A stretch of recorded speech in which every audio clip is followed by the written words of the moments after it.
The Coffee People podcast is presented by Roastery Coffee Packaging.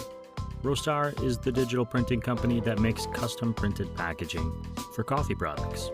They create packaging that make even small roasters look like a really big deal. At roastery.com, you'll find out about their fast turnaround time, high-quality product, and low printing minimums. It's what separates them from the rest of the industry. Roastery will quickly become your favorite source for custom American-made product packaging. They work with small, mid, and large coffee roasters, so if you're ready to upgrade your coffee packaging, go to roastery.com to learn more and connect with the team. Link in this podcast's show notes.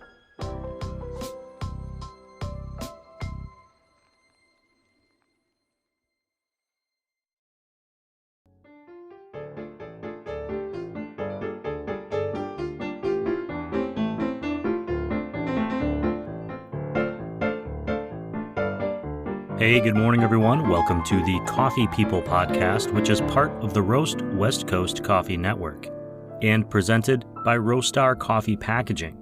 If you are roasting coffee and you want to put your perfectly crafted beans into a fine-looking package or tin, you'll want to check out roastery.com. I'm Ryan Woldt, and this is the Coffee Podcast, where we meet really interesting people from all corners of the coffee industry. Today, I'm conversing with Nick Visconti, former professional snowboarder and current co-founder of Drink Coffee, Do Stuff, based in South Lake Tahoe, California. Nick's obsession with the dark art, as he calls it, began on top of a mountain.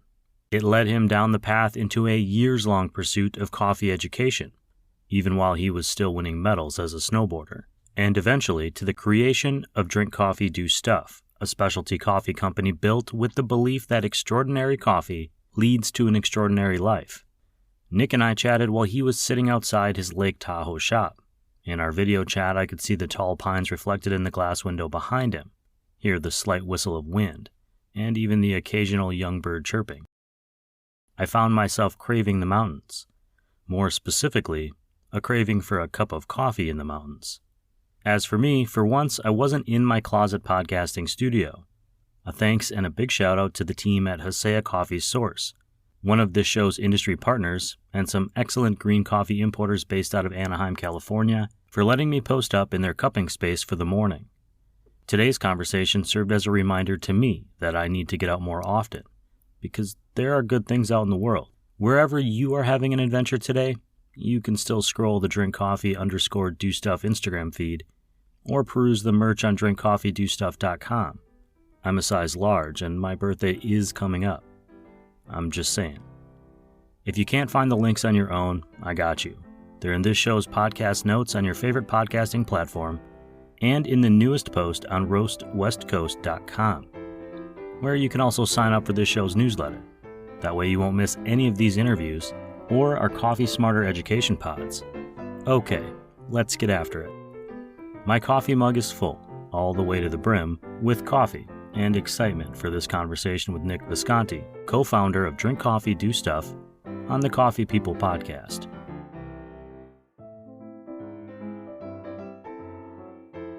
If you could introduce yourself to the Coffee People audience, just your name and the company that you run, where you are, and what your favorite Ninja Turtle is. Ooh, Ninja Turtle. Okay, right on. My name is Nick Visconti, and I own Drink Coffee, Do Stuff. We are Lake Tahoe's specialty coffee roaster. On the Ninja Turtle question, admittedly, I was more of like a rocket power type of guy. And with my background, Otto's my man. So I'll do a little pivot from Ninja Turtles into my other favorite childhood cartoon, and hopefully that probably says a lot about me. I was going to say, he immediately changes the topic, the questioning. Yeah. He's always finding his own path. Well, I want to talk about Drink Coffee, Do Stuff, a lot about that, and coffee in general, but coffee is not your first career, and it's not the only thing there is to know about you. So I'm wondering if you could share some background. What were you doing before this enterprise came along?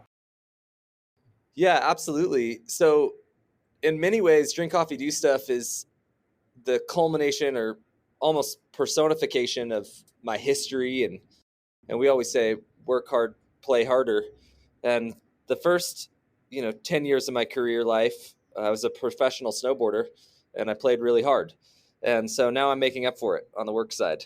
But I started at 18 as a professional snowboarder, and then my final contract ran out at about 28 years old. And there was a couple years in between there, and we launched Drink Coffee Do Stuff when I was 30, and that was about 6 years ago. So that kind of dates me, and I'm now 36. But my history is all in winter alpine sports, and particularly snowboarding. But it was pretty rad because at the apex of my career, maybe between 2008 and 2013, 14, I was traveling a lot. And one of the things that I found not only incredibly engaging on a global level was, but also on a personal level, is just simply that snowboarding was like this great conduit to all these different cultures and peoples, and I was very fortunate and thankful to travel around the world and be able to ride in all these incredible spots for sure, but also, really engage in a global community. And so one of the things in those travels over that 6-year time period that I also found was a great conduit to people, and was coffee. And I wasn't necessarily even a coffee drinker. We can talk about how the Drink Coffee Do Stuff kind of brand and mantra came about later. But what I really loved about it was very much what I was experiencing in snowboarding. Is it was this global culture, global community. And I thought that was really fascinating. And I think that was perhaps the first segue from snowboarding into coffee. While it might seem like a complete world apart, they're both passion projects for a lot of people. And I got really stoked on that. Was there a first kind of experience with coffee that, besides the interaction with people, but a first experience with coffee that made you think this is something that is going to be part of my life? I'm going to pursue this, or this sparked an interest that later on, retrospectively, you can look back and be like, that was the beginning. Yeah, absolutely. So there's a glacier in Switzerland called Saas Fee. It's right next door to the infamous Matterhorn, Zermatt. And because much of the Alps is glacial, you can ride year round. And so I would go there every fall for weeks and months on end and train. And atop of Saas Fee, up at 12,000 feet, is one of the highest cafes in the Alps. And so our days on the glacier were like snowboard espresso, snowboard cappuccino, snowboard long black, and so on and so forth. And we were like just caffeinated and killing it up there for sure. But at the same time, I was being recruited by energy drink sponsors, and I found I could never get behind the synthetic ingredients and artificial sweeteners. And so I started just drinking a lot of coffee. And that's even where the Drink Coffee Do Stuff mantra began. Well, at that point, it was like, well, drink coffee, do shit. And before memes were memes, that was the meme. But that wasn't as PC when we launched the brand. But yeah, back in 2012, on top of the Saas Fee Glacier is really when my coffee obsession started. And it started as a fuel source for outdoor active lifestyle and nothing more. Definitely not specialty coffee or even any kind of concern for the coffee industry in itself. It was very much a part of my fuel program for snowboarding. When snowboarding was, when you were nearing the end of that kind of phase as your focus, and Drink Coffee Do Stuff is on the horizon, you found this passion for a product, you're using it as a fuel. What was your process? How did you pursue this new path? I mean, that has turned into an entirely new enterprise. That's a great question. And thanks for bringing that up. I think that in my snowboarding career, work ethic was not lost on me. In fact, I remember one of the first sponsored trips that I took, we had gone up to Seattle, and I was with all of these heroes of the day. And I spent my own money to get there. And all I ended up doing the entire week was digging stairs and building jumps for these super pros, and I was kind of like a new kid on the block with a lot of talent or something like that, but I hadn't really proved it yet. And I remember coming home so pissed, because I just spent all this money so that I could go shovel stairs for these people. and some of the hero factor definitely dropped down. But what I learned in snowboarding from a young age is that excellence requires work. And perhaps the best skill set that I was able to transition my snowboarding into coffee career was a sense of grit. Do whatever it takes, do or die trying, fall down, get back up, that type of thing. So I mentioned that because I guess it would be like 2014, 2015. I was still snowboarding, and but I knew at that point that I wanted to get into coffee. My wife and I had gotten married and moved to Seattle, and I literally started donating my time at a local cafe on Ballard Ave. There was a counterculture account, and I wouldn't even let them pay me because I was like, hey, I want to learn.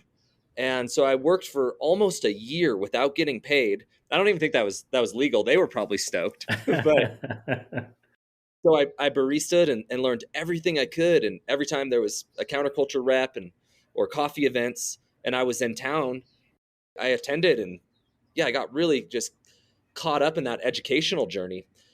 Then I started doing the same thing up at a pretty, we'll say, heritage roaster up in Seattle called Herkimer. And they really took me in. And this guy, Nathan Reasoner in particular, he would allow me just to hang out in the roastery, and I would watch and I would see and I would smell and I would taste, and they would be talking about all these flavor profiles. And I'm just like, well, damn, man, I'm tasting coffee. It tastes like good coffee, but it tastes like coffee. And so there was years of learning the dark art, and being in that roastery was really a huge component to the inspiration for us starting a roastery. We were sourcing coffees from all around the world and engaging in some direct trade relationships and getting to Skype and meet producers when they were in town. And that's where the parallelism came with snowboarding. And on that global level, I was like, this is awesome. And I love working with the international component. So we then moved to Portland, and that was after a couple years. Well, it's actually kind of funny. So in 2013, I think, or 2012, I got a bronze medal at X Games. And the next day, from Nas, the rapper, and the next day I was sweeping trash cans at the local coffee bar for free. It was like such a man. It was a romantic time because when you're getting into anything new and you're just enamored with it, But at the same time, that was kind of my two worlds that I was living in, on stage, at international contests, and then behind the bar doing whatever it takes to learn the coffee industry. And so then I started working with the McIntyres, Emily and Michael, in Portland. They have gone on to launch Catalyst Trade, which is an incredible coffee importing company. They do unbelievable boots on the ground work in Ethiopia. They've also just launched Peru. But prior to Catalyst Trade and all of the incredible credentials that they've accomplished in the past 5-7 years, I was working with them in their basement, learning everything I could from what I would say is maybe I guess, let's see, how do I say that? I was learning everything I could from a master roaster, like a bona fide master roaster. That is where I think my heart for roasting was really galvanized. And I knew that whatever venture was ahead of me was going to primarily be a specialty coffee roaster. So I just had these incredible people, and I want to honor them all. While I put in the work, my pedigree came from people that were just as devoted to me as I was devoted to coffee, and I'm very thankful for them. So far, you've been traveling internationally. You're in Seattle. You're in Portland. How do you end up in South Lake Tahoe, or in that Tahoe, Truckee, Reno area where you're at now? Or was there another step in there that we're missing? Well, so I'm from Tahoe, and being here, this was home base for my snowboarding career. I moved to Seattle when I got married, wanting a little bit more of a urban balance and the SeaTac airport was easy for me to travel out of. And at that point in my career, I was pretty much living out of a board bag 6 to 9 months out of the year. So I could kind of live anywhere. But yeah, my passion for the mountains and snowboarding was multi generations deep, and so I lived in Truckee up in North Lake Tahoe. So we came back, and at that point, the Drink Coffee Do Stuff business plan and startup was 100% in the forefront of our minds, and we had already started, developing, our financial plan to make that happen, et cetera, et cetera. So I came back to Truckee to start Drink Coffee Do Stuff with my wife Laura and my business partner Brad Farmer. How did you guys start working out the roles of that partnership, knowing that this was a business you were gonna to build? Working with a spouse and then bringing in a third party as well is a challenge, just because there's all kinds of different levels to that relationship. Absolutely. So Brad and I go way back. His entire history was in the snowboarding industry as well.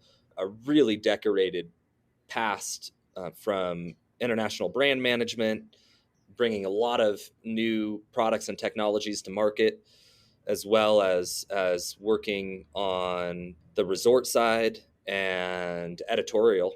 He comes from ESPN and TV when Fuel TV was a big deal. And so we had worked together for like 15 years during my snowboarding days. And so we already had established a really great, trusting work relationship and friendship. So when I was going on to launch DCDS, well, when Laura and I were going on to do that, it was for us critical to have someone else that we could trust. And it's been the best partnership. I mean, everyone says don't get into business with family and friends, but for me, it was essential. Like, if I can't work with my wife and one of my best friends, I mean, well, then who would I be able to work well with? And it establishes trust and balance of powers. And in the beginning, everyone's wearing every hat. And before we sold a pound of coffee, we just all drank beer and created. But as the business grew and the brand scaled, the roles became clearer, and also our skill sets and knacks for business became a little bit more defined. Here we are 5.5 years later, and we all have very distinct roles and separations of powers, and it works really well. At the beginning of that, when you're launching this, did you find any pushback in your life to this idea that you were going to go from snowboarding into coffee? And I'm going to ask next about the name and the branding, which is unique in that it literally just tells you what to do. Yeah, yeah, exactly. Well, hell yeah, man. Everyone thought I was complete, had hit my head too many times, for sure. I'll never forget it. Yeah, 2013, 2014, family, friends, astonished that I was leaving. Well, one, because I'd worked so hard in it, I really did leave it at the top of my snowboarding career. And two, like, everyone kind of thought I had it made. And I don't say that in any type of arrogant way. I mean, that's not my heart at all, but it was my reality, is getting paid to snowboard and traveling around the world 6 9 months out of the year. And I mean, it was a hell of a thing. And I'm so thankful for that time in my life. But what was happening behind the scenes was one, a passion that I didn't want to be distracted from anymore, which was coffee and people. Two, an entry into a marketplace that I really believed in, which was specialty coffee and outdoor active lifestyle, and trying to merge those two categories together. And I had seen a lot of successful examples of that in fuel, beer, and gear, other consumer packaged goods. But three is like, man, at the end of the day, like, I'm a family man, like, and I was away from my wife, and the idea of developing a family with that type of transient career, while it was cool for me, it wouldn't have been cool for our kids to be. And I really wanted to, well, I still love snowboarding and make time for it, but I wanted to be in a place with the people and building something that was my own. And I think, to some degree, and I don't know how this will sound to all the listeners or whatever, but it is true. When you are a professional athlete, you are the product, and it's a rad product, and it came with a lot of opportunities. But I got tired of being the product, and I got really excited about creating a product and allowing people to engage with that rather than the pressure being on me. That's really an interesting transition from product to creator. I would argue that you're also a creator as a snowboarder, just in the vision that you have to have going from the top to the bottom of the hill. I snowboard myself, not on the same scale, obviously, but one of the things that excites me about snowboarding is the ability to go to the same mountain year after year after year and find new things and new lines and new places to go. But let's get to that name and that branding. I said it a minute ago, but it tells you what to do: drink coffee, do stuff. It's as much of a mission or an ethos as it is a name. Why did you settle on that for your company? Were there other options? Yeah, totally. Well, let me add a little pause here for a second. And from your perspective, like, okay, so if we were having an actual conversation, I would say, well, damn, man, like, where do you like to ride? And maybe we could share a chair someday, and tell me a little bit more about what you just said, because that's really exciting to me. On the podcast, is your preference to make it more interview style, where I'm kind of continuing to answer questions? That's what I want to hear from you too.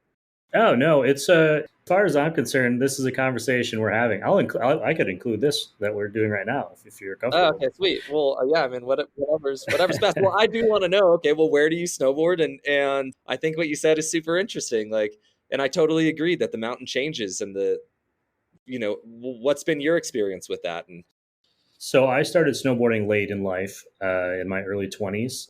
My brother-in-law was a lifty at Copper Mountain in Frisco, Colorado. are you from Colorado? I'm from Wisconsin originally. Oh, you're from Wisconsin. Okay, sweet. Yeah, and we had this plan to go out there, and I was going to learn. He was going to teach me to snowboard, and it was going to be this thing. My new brother-in-law, and he died. He passed away. He was killed in an accident, and that trip was like the first thing we had planned after that, and it just coincidentally in the timeline. And we decided to continue and do that trip, even though we were all in this kind of state of grief, and my wife's Wow. family was in a state of grief. And we went up to Storm King, where he was the lifty, which was way out of my league by a million miles. And we had a moment there, and that could have been it, to be truthful. But it's now been 16 years, and we've gone back to that same mountain every winter Wow. with my wife's family, and have been doing that. And it's become a passion, not only because of that experience, but it's a sport that my wife and I can do together. And, we can be at different levels of skill, but we can still enjoy coming down the mountain together. And Absolutely. so we've been going to that same place consistently for 16 years, among others. And so that's my experience with snowboarding. Well, don't be a stranger up here in Tahoe, and we'd love to share a chair up here too. And thank you for sharing that about your brother. And I think that's very powerful. Mm-hmm. And obviously, being married myself as well, I agree with you. Being able to experience the mountain with my wife Laura, and it's really cool. And my family all rides together as well. And my grandfather lived in Incline, which is North Lake Tahoe, and I've always he's since passed away, and I've always felt a real connection to this place and to the mountains because of the passion that he had for it here too. And so snowboarding is, well, it's an extreme sport, but the reality is it's an opportunity to enter into nature, and sometimes you're ripping and sometimes you're just marveling at where you're at. And I think that for those that we've lost, or the people that we get to continue riding with, and our ride or dies, it can be a powerful thing for relationships. So I appreciate your perspective on that. I find it, and it could be snowboarding, it could just be hiking, it could be anything. I ride my bike. I'm a bike commuter. Yeah. There are moments of purity, I would say. There are moments where I become clear headed for maybe the only time that month when I'm doing one of those things. And coffee for me is also one of those things where I have moments where I'm working in coffee or where I'm in an interview where I can feel that flow state. And I'll link back, roll back to the name, but this brings up another question I had for you, I think more naturally, which is, after you left professional snowboarding, have you found that in the industry you're in now or in other areas of your life, are you able to kind of slake that competitive desire, that competitive drive that you had? Because that's something for me that I found very difficult as an adult man. Yeah. You know what? Thank you for asking that, because not many people have ever asked me that, if ever. I think that's an incredible question. So, admittedly, I am only competitive with myself. Mm-hmm.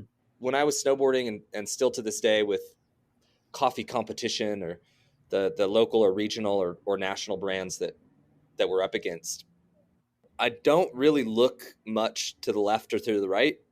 I'm very self-obsessed with what I'm capable of, and I'm have that has transitioned into the business side, where I'm very obsessed with what Drink Coffee Do Stuff can achieve. And well, self-obsessed sounded really narcissistic, and I didn't mean it in that way.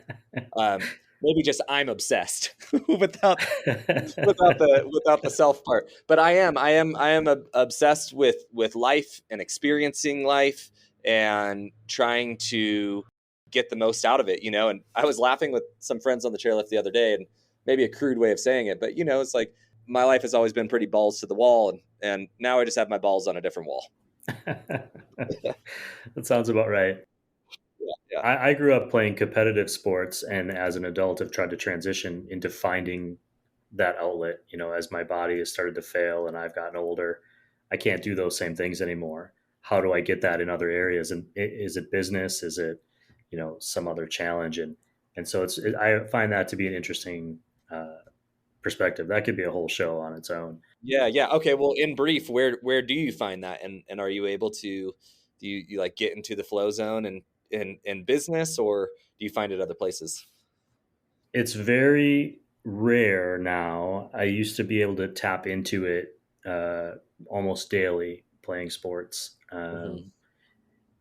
Now it's much more at random. Now I'm going about my life, and I'll find a moment where maybe I'm riding my bike, to 20 miles, but I get excited about going up some hills or something. I'll Yeah. find a Yeah. moment in that where I'm like, oh, this is it. There it is. But they're briefer. And part of being an adult too is there's a modulation of emotion over time. I mean, when you're 15 and 16, you feel everything so passionately. Everything is important because your experience in the world is smaller. And as an Right. adult, Right. I Right. find that with a wider range of experience, I don't get to those same highs or those same lows, but Yeah. I feel things more deeply. Well said. I almost say that I feel a higher quality of emotion over time. It's like my relationship with my wife. We've been together over 20 years. And so I still see her and go, "Oh my god, how did I get so lucky?" But at the Mhm. same time, like that same see each other and throw the door open passion that we had when we were 21, we probably don't get to that on a daily basis the way we used to because we're going about our life. Yeah.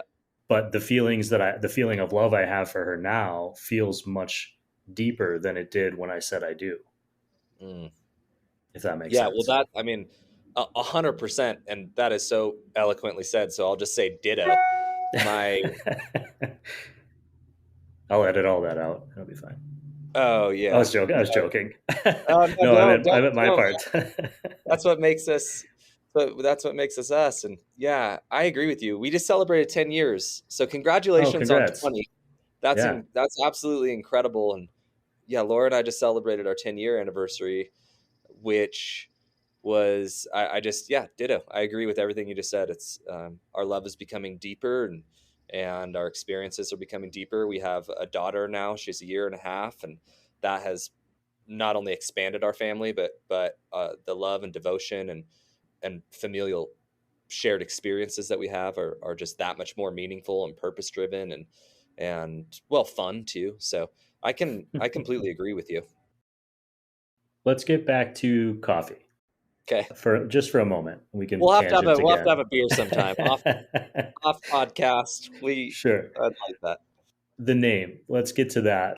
You chose a name that is very bold and in your face. Were there other options, and what made this one the one that you said, no, this is what feels right? And not saying you couldn't have had moments that you thought maybe I could have gone a different way, but this is what it is. This is the brand. So I think that our name is a personality flaw of mine that sometimes works out. I've always, for no other reason than I think that's just how I'm wired, I've always found a very unique path and tried to honor the authenticity of other people, particular places that I visited, myself. Drink Coffee, Do Stuff is just who we are. We love drinking coffee and doing stuff.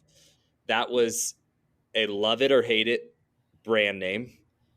We didn't know if it was going to measure up, particularly in certain business categories that might be a little bit more antiquated or archaic, like grocery. Like how does Drink Coffee Do Stuff perform on the shelf at local, regional, and coastal grocery stores? But at the end of the day, we just believed so strongly in it, and it was so authentic, and it was so damn real. And it's also what everybody does every single day, that I'm not sure if we could have put the same amount of passion and invested the same amount of blood, sweat, and tears into anything else that didn't feel like truly, genuinely 100% ours. And Drink Coffee Do Stuff is that.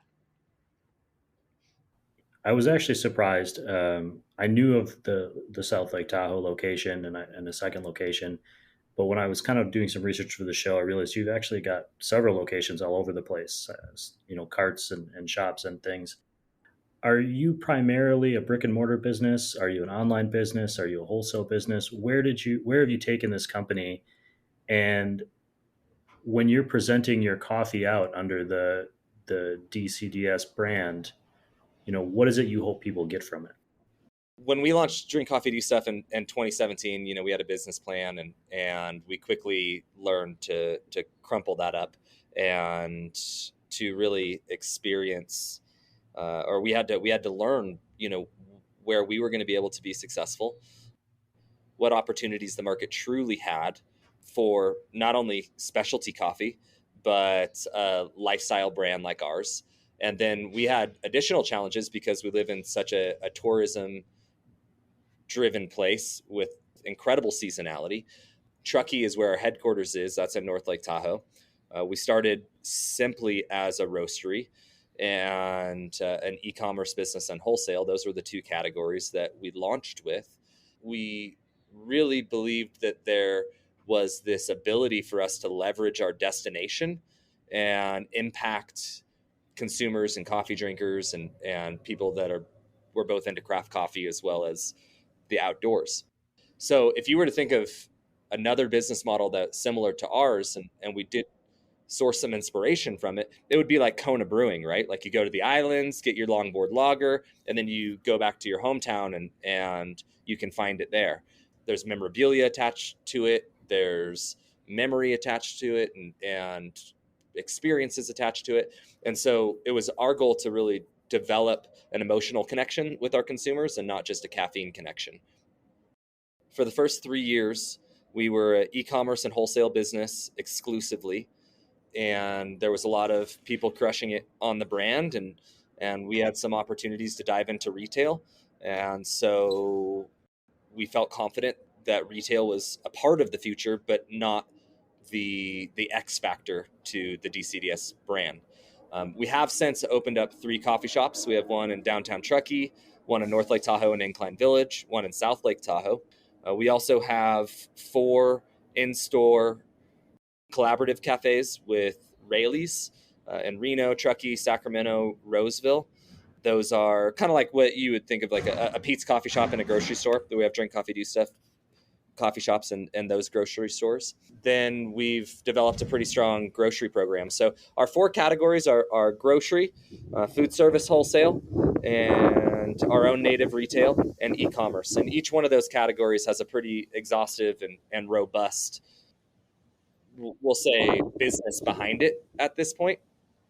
But ultimately, all of those are just our channels to connect with consumers. And our goal is to care just as much about what goes into the cup as what happens after the cup. We really do believe extraordinary coffee leads to an extraordinary life. And I think that's one of the reasons that the brand has been so widely received and performs so well in those categories, because people get it. Like, we're telling them what they already know, and it's fun. And we have a lot of awards behind the coffee at this point. We won a Good Food Award our first year into business. The coffee in and of itself validates the brand, and the brand validates our consumers, and that seems to be a really positive, sustainable word of mouth growth model. What about the coffee itself? I think I read somewhere that you guys are selling coffee that is at high elevation, maybe exclusively. But what Yeah. is your philosophy with sourcing coffee and working with people around the world? How have you transitioned that into a business that also needs to make money? 100%. So that's a great question. Some of what I'll say is theory, some of what I'll say is marketing, and some of what I'll say is science. And at this point, it's just all our brand. So I suppose that's the preface before fully and exclusively answering that. We source all of our coffees primarily from mountainous regions around the world, typically above 5,200 up to 9,100 feet, I think is the highest elevation relationship that we have. There's some advantages of that, and then there's also some marketing to that. Specialty coffees grow at high elevations. We all know this. It's often indicated by meters above sea level. But that is actually incredibly impactful for the development of the coffee cherry and obviously the seed, not only from an organic material component, but from a sugar content component. And then that leads into the very popular differences between specialty coffee and commodity coffee, right? Which is more nutrients dense soils, the terroir, slope, wind, shade grown, diurnal temperature swings, picking the cherries when they're ripe, and not using commercial farm equipment to strip pick. And most people in specialty coffee know all those things. But it does happen at high elevations, and these places are often not even commercially farmable. So what's really cool for us, and maybe you think so, maybe you don't, I think it's cool, is that we roast our coffee at 6,000 feet in the Sierra. So one coffee that I always point to is a long-term producing partner of ours, Peru Ruta Stelinka. Varietals are mixed, but their cooperative is up at 9,000 feet in the Andes. And so we get to source coffee from the Andes, roast it in the Sierra. And so there's this really cool mountain connection between the coffees that we're sourcing and the coffees that we're serving. That translates really well to our consumer base as well, wanting to experience something that is totally Tahoe and that is unique to the region. Now, in addition to that, we have some unique advantages to roasting at high altitude. You would also have these unique advantages in places like Denver, Reno, at farm level. Down at sea level, your water boils at 212. Up here, depending on the humidity, we boil between 198 and 202 degrees. Now, what that does is it actually allows us to enter into sugar caramelization sooner. We can stay there longer while preserving sweetness in our coffees per roast degree, at the same time making acidity more palatable. And this is where really science and theory and marketing are somewhat indistinguishable, because there's only so much natural sugar content in coffee, and there's only so much palatable acidity that needs to be degraded to actually become palatable for us. However, our roasting style and profiles has really taken advantages of the environment. And I would say that it's not unlike anyone coming to elevation, runners that come to elevation to train their lungs. There's certain advantages to that, and then they go crush it. What I'm not saying is that our coffee is any better because we're at high altitude. What I am saying is that we have harnessed the environmental conditions, just like specialty coffees in and of themselves, to maximize their sweetness and flavor potential. And I believe that we can do that to a pretty significant degree uniquely at 6,000 feet. That's kind of the rub. Yeah, that's a really interesting idea. I'll be honest, my job on this show is to be the coffee idiot and to learn, about other people's stories. But yeah, I can't say that I've thought much about how elevation impacts the after growth period. I think about it from a growing standpoint, but I don't necessarily think about it from your perspective. So that's really something I'm going to look into. What is coming up? What is next for you and for this company? You've gone through a bunch of different phases, from really in depth in the learning phase into an online wholesale, then retail, and so on. As you've grown, where are you going? What's on the horizon? We are no longer a small company.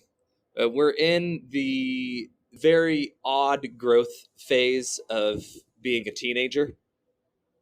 We're freshmen in high school or freshmen in college for a mental picture. And what I mean by that is we have a fantastic business, a ton of opportunity, an incredibly specific and unique and well-performing vision. What we've sought to do, we've done through grit and grace. But I believe where we're currently pivoting is going from running a really cool brand to running a really good company. And those are two very, very different things, right? On the brand side, it's like, okay, sexy packaging, cult following, really penetrating your target audience, developing products that sell through and perform and build momentum for a brand, going from our Northern California region and further developing the performance of the brand on the West Coast and certain other lifestyle oriented regions across the nation. But the company side is bottom line, top line, navigating the current uncertainties in the economy and smart, sustainable growth. And that's what we're really focused on right now. And definitely not at the expense of the culture. That, in addition to our award-winning coffees, will continue to be the predominant vision for what we're doing. But what I'm learning a lot now, we have 42 employees. We operate 4 locations. We have a national e-commerce business and a very West Coast wholesale business and very strong grocery business. And what I'm learning is how to be a boss and not just how to be an eccentric snowboarder. So it's really exciting. It's challenging. I have days that are really hard, and I learn just as much as I teach.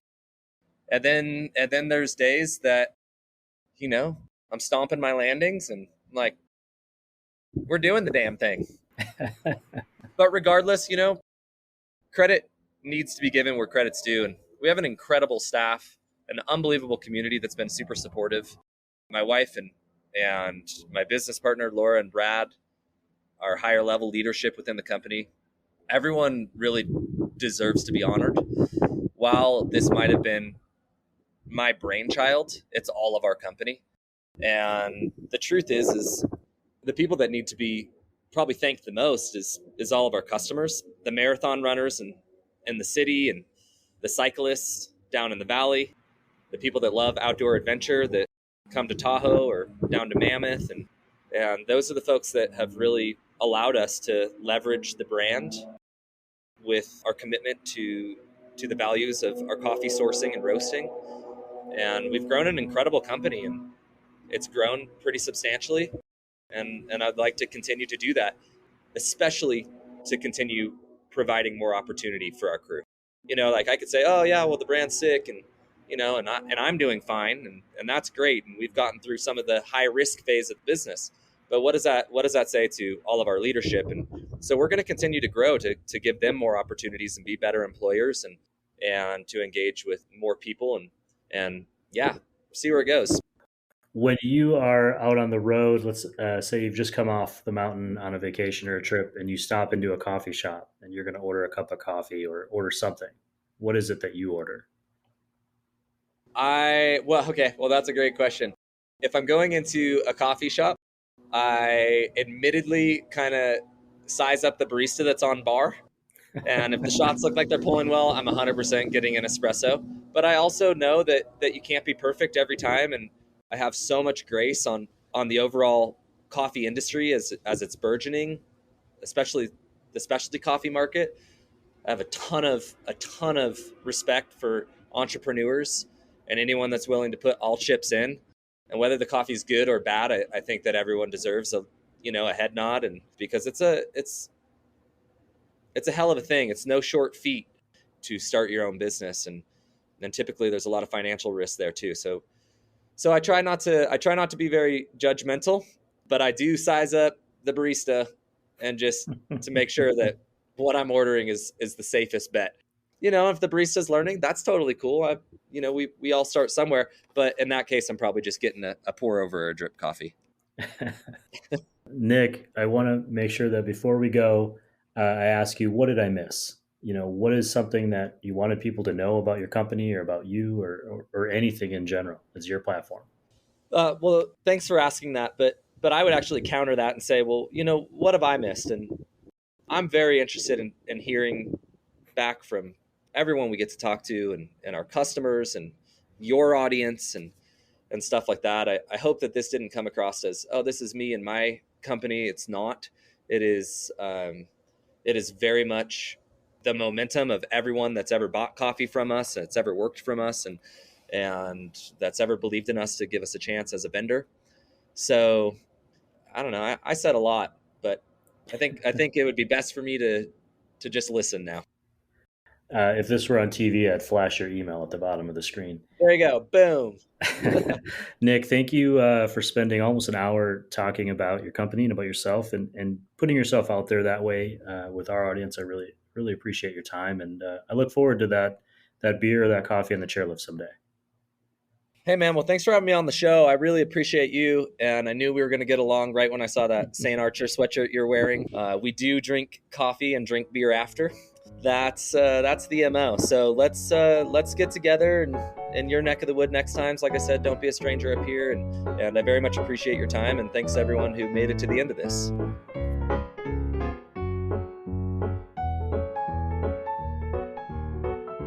Okay, it's time for some key takeaways. In the early 2010s, Nick's passion for coffee as a fuel, not a flavor, started on top of a mountain, which sounds like something Ron Burgundy would say to emphasize his point. But in Nick's case was true. More than fuel, what Nick found was connection and a community. After retiring from snowboarding and learning coffee through some seemingly unofficial internships, Nick and his wife Laura were ready for another relocation. They returned to Nick's roots and opened Drink Coffee Do Stuff as an online coffee roaster with their business partner Brad Farmer in Lake Tahoe. A big part of the appeal for Nick was transitioning his life from being the product to creating a product and providing a service. He mentioned that he thought it took some pressure off of him and enabled him to create a more stable lifestyle for himself and his family. I'd argue that by creating and putting something out in the world, he actually created more pressure for himself, but in a different, less visceral way. As a coffee industry professional and athlete, Nick is driven to compete with himself, blinders on, not looking right or left, keeping the focus on continually improving. Then, in the broader spectrum of comparison, the chips will fall where they may. With DCDS, Nick and his team have embraced mountain culture for their product, not just the brand. By sourcing coffees from 5,200 to 9,100 feet of elevation, the coffee they serve begins in the mountains. It's roasted in the mountains at 6,000 feet, and if it's a lucky cup of coffee, it will likely end its life cycle there too. Today, the company has entered its late teen years, and Nick is learning how to be a boss. I, for one, left my chat with Nick inspired and ready to get back outside for an adventure. I may never be able to come down a snowy mountain like Nick does, but I sure as hell can drink a great cup of coffee in the lodge. I'm looking forward to sharing one with the team at Drink Coffee Do Stuff in the near future. That's our Coffee People conversation for today. Thank you for listening to the stories of coffee people, for being inspired by their entrepreneurial efforts, and supporting this podcast by listening, sharing, and sometimes choosing the paid newsletter option on roastwestcoast.com. Thank you to everyone who does that. It really helps, and honestly, it's quite motivating. In addition to our podcast presenting sponsor, Roastar Coffee Packaging, found at roastar.com, This podcast is also supported by some other great coffee industry partners, including our longtime friends at Coffee Cycle Roasting, Ignite Coffee Company, Maria Coffee, Cape Horn Coffee Importers, Zumbar Coffee and Tea, Ascend Coffee Roasters, Moster Coffee Company, Steady State Coffee Roasting, San Franciscan Roaster Company, Crossings Coffee, Acento Coffee Roasters, Camp Coffee Company, Civets Roasting Machines, First Light Coffee Whiskey, and of course, Hasea Coffee Source. The Coffee People podcast will be back next week with a really great interview with Kirsten Hill, the bird-friendly program manager at the Smithsonian's National Zoo and Conservation Biology Institute Migratory Bird Center. That is a mouthful. We're going to chat about their efforts to spread the word about bird-friendly coffee. This Coffee People podcast is part of the Roast West Coast Coffee Network, and this episode has been written, produced, and recorded by me, Ryan Woldt, with a special thank you today to our guests in the living room who are keeping quiet for me. I hope this episode has found you happy, healthy, and with at least a thread of sanity left, enabling you to make it through the day, or at least a second and third cup of coffee. Please always tip your baristas and be sure to drink good coffee.